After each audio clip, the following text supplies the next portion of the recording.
Tämä on niin iso paketti kumminkin. Siihen kuuluu kaikki. Ruoka, juoma, liikunta, niin kuin kaikki, koko elämä.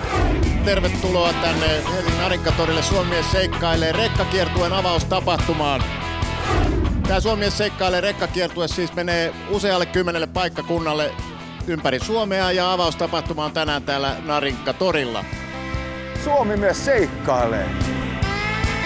Wow, täällähän on väkeä. Tämä Suomi mies seikkailee tapahtuma on suunnattu 30-60-vuotiaille suomalaisille miehille, koska on havaittu, että sen ikäiset miehet liikkuu liian vähän ja syö väärin.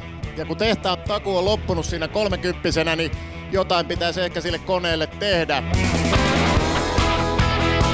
Suomi-mies-testi. Joo. Pääseekö mä läpi siitä testeistä?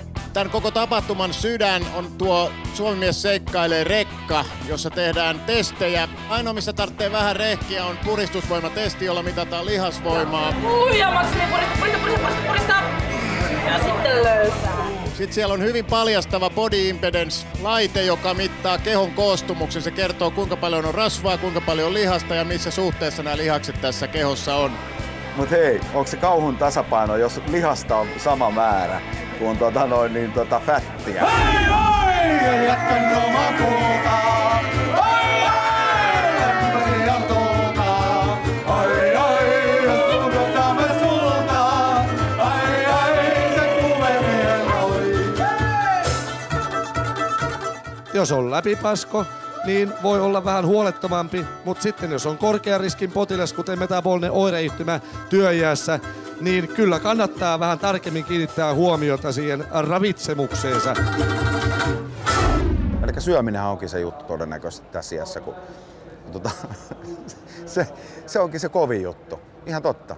Joo, niin se tapahtuu pikkuhiljaa, eli siitä tulee muutama gramma, sitten siitä kertyy 100 grammaa ja sitten siitä kertyy jopa kiloja. Ja kun ikää tulee lisää, niin näitä kaikkia asioita oikeasti pohtii, koska kun sä oot 20, niin kaikki on ihan voittamattomia, 30 on aika voittamattomia.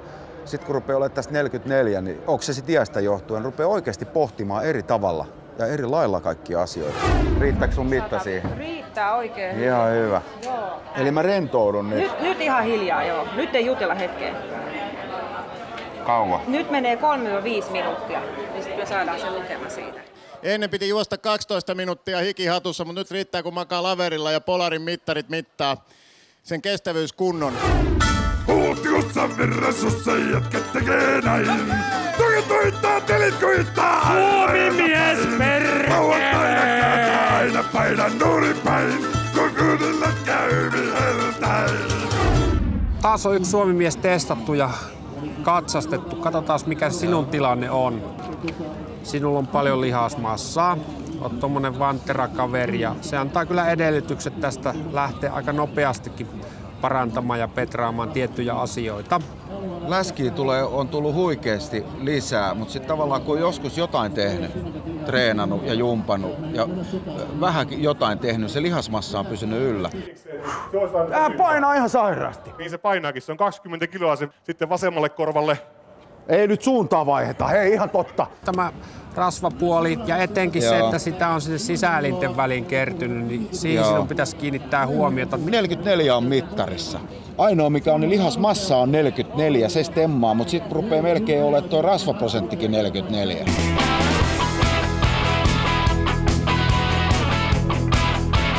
Ja nyt tässä päälavalla seuraava ohjelman numero on polkupyörä huutokauppa. Täällä on 15 kappaletta polkupyöriä.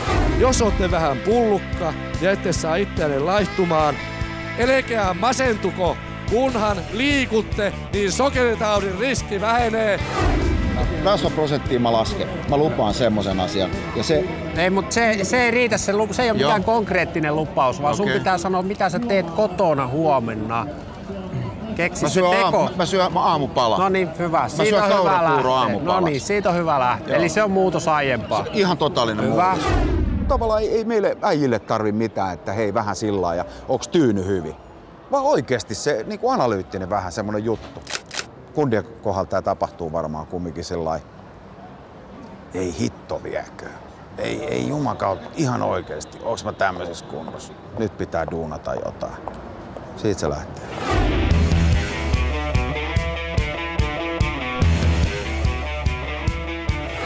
reippain mielin rekkaa ja kaikki äijät. Se on oikeasti hyvä juttu. Ei siitä tarvitse ujostella. Itse asiassa siellä on niin moiken näköisiä kimmoikin.